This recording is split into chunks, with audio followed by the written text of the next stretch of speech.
March মাস 2025 মেষ রাশির জাতক জাতিকাদের জন্য দুটি সাবধানতা অবলম্বন করলে জীবন মার্চ মাসেই সোনায় সোহাগা হয়ে যাবে। আচার্য কুশ মুখার্জি অ্যাস্ট্রোপামিস নিউমোলজি সেন্টারের পক্ষ থেকে বলছি। মার্চ মাস 2025 বিরল ধরনের গ্রহের সঞ্চার ঘটবে, বিরল সঞ্চার ঘটবে মার্চ মাসে। কিরকম সেই বিরল সঞ্চার? একাধিক গ্রহ স্থান পরিবর্তন করছে, রাশি পরিবর্তন করছে। এই মার্চের মধ্যে গুরুত্বপূর্ণ গ্রহদের অবস্থান এমনভাবে পরিবর্তন হচ্ছে, কোথাও পঞ্চগ্রহী রাজ্য, কোথাও 150 ডিগ্রির মধ্যে আটটি গ্রহ কেতু ছাড়া বিরাজমান।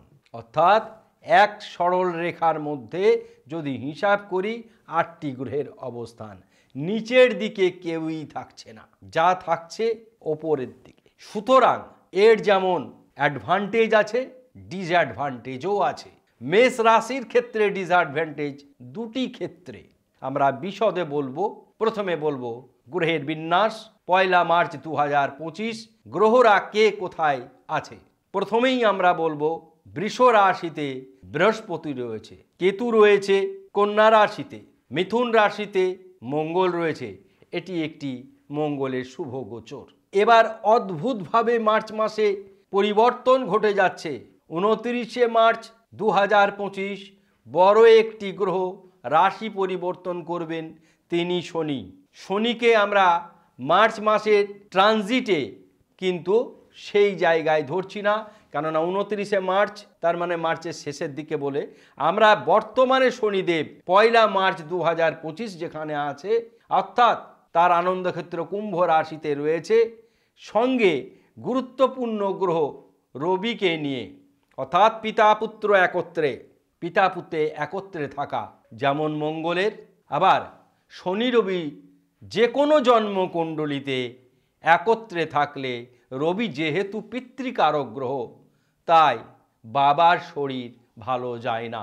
সেই সময় প্রত্যেক রাশির জাতক জাতিকারা পিতৃদেবের শরীরের প্রতি যত্নশীল হবে। এটি সকল রাশির জন্যেই প্রযোজ্য, কেননা শনি রবি মার্চ মাসের 1 তারিখে কুম্ভ রাশিতেই থাকছে। বাকি চন্দ্র, বুধ, শুক্র, রাহু, এই 4টি গ্রহ চতুর্গ্রহী রাজযোগ তৈরি করেছে মেষ রাশির দ্বাদশে, অর্থাৎ মীন রাশিতে।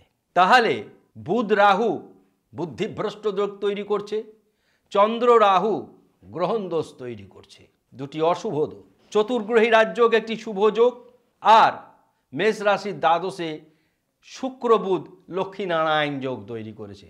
সিম্পল, লক্ষ্মীনারায়ণ যোগে আর্থিক কষ্ট দূর হয়, কিন্তু গ্রহণ দোষ সেখানে মানুষকে ব্যয় বৃদ্ধি ঘটায়। তাহলে সমস্যা 1, দ্বাদশে গ্রহণ দোষ, অস্বাভাবিক ব্যয় বৃদ্ধি হবে। সুতরাং মেষ রাশির জাতক জাতিকারা যদি প্রথম থেকেই ব্যয়ের দিকটা সীমিত করে, তাহলে অতি অবশ্যই এটা বলা সম্ভব যে তাদের পিছন ফিরে তাকাতে হবে না। 1, 2, একাধিক সিদ্ধান্ত ভুল গ্রহণ করবেই, কারণ বুধ এবং রাহু রয়েছে। বুধ রাহু থাকা মানেই বুদ্ধিভ্রষ্ট যোগ। চতুর্গ্রহী রাজযোগ তৈরি হলেও এই বুধ রাহু তার কাজ করবে, সিদ্ধান্তে ভুল হবে। সুতরাং যে কোনো সিদ্ধান্ত গ্রহণের ক্ষেত্রে, আর এটি বেশিরভাগ ক্ষেত্রে হবে আমলা স্তরের, রাজনৈতিক ক্ষেত্রের সঙ্গে যুক্ত ব্যক্তিত্বের এবং ব্যবসাদারদের মধ্যে। সুতরাং আপনারা যদি এই সতর্কতামূলক ব্যবস্থাটা গ্রহণ করেন, তাহলে দুটি ক্ষেত্র, 1, প্রথম ক্ষেত্র বললাম গ্রহণ দোষ, ব্যয় বৃদ্ধি হবে, ব্যয়ে লাগাম লাগানো। দ্বিতীয় ক্ষেত্র সিদ্ধান্ত ভুল হবে, সিদ্ধান্ত সঠিকভাবে গ্রহণ করতে হবে। 10 বার চিন্তা ভাবনা করে আপনি আপনার বিষয় তুলে ধরবেন। সাবধানের দিক দুটি বললাম, এই সাবধানের ক্ষেত্রটি হচ্ছে জ্যোতিষশাস্ত্রের সবচাইতে বড় দিক, যা কোনো ক্ষেত্রে অ্যাস্ট্রোলজাররা সেইগুলি যদি ক্যান্ডিডেটদের সামনে তুলে ধরে এবং তার প্রতিকার যদি তুলে ধরে, তাহলে কিন্তু মানুষ ভালো থাকবে। অ্যাট এ গ্লান্স চলে আসব।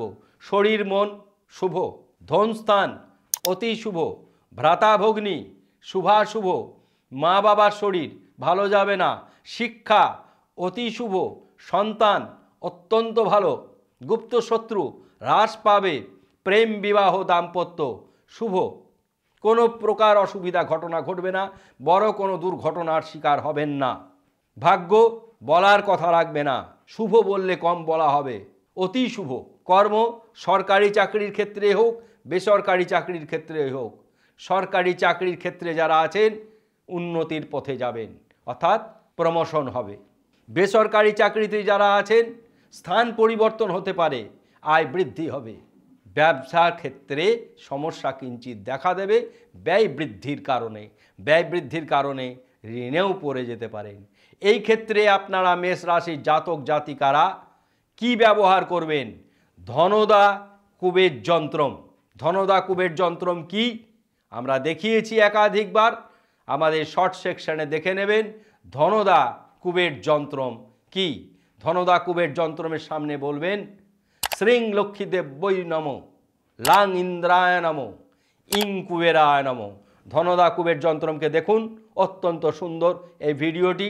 সকল বন্ধুবান্ধবকে শেয়ার করবেন, সাবস্ক্রাইব করতে ভুলবেন না।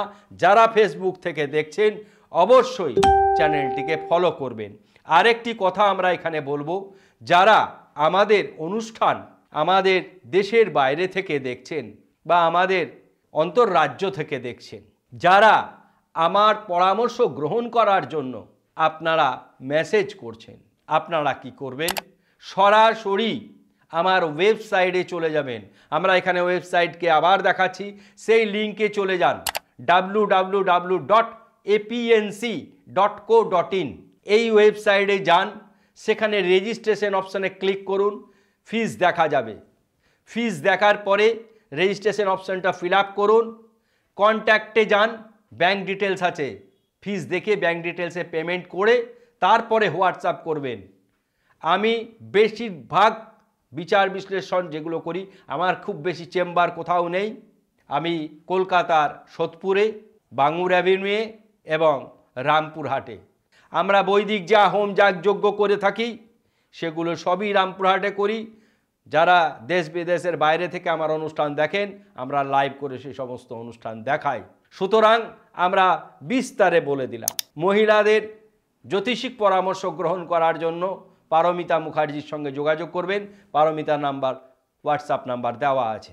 আমার হোয়াটসঅ্যাপ নাম্বারে আপনারা আপনাদের মতামত জানাবেন 7001608953 নাম্বারে।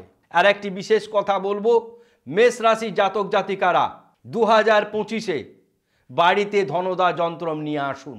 আর্থিক উন্নতি না হলে আমাকে শোনাবেন, ধনদা যন্ত্রমের দাম বেশি না। খুব ভালো জায়গা থেকে চতুর্মুখী হোম করে সে হোম এবং ধনদা যন্ত্রমের ছবি আমাদের স্ক্রিনে দেখতে পাবেন, এবং সেইভাবে উপযুক্ত জায়গা থেকে কিনে সেটি বাড়িতে রেখে সেই বীজমন্ত্র করুন, আর্থিক কষ্ট দূর হতে বাধ্য। সুন্দর এই অনুষ্ঠান সকল বন্ধুকে শেয়ার করুন। ধন্যবাদ।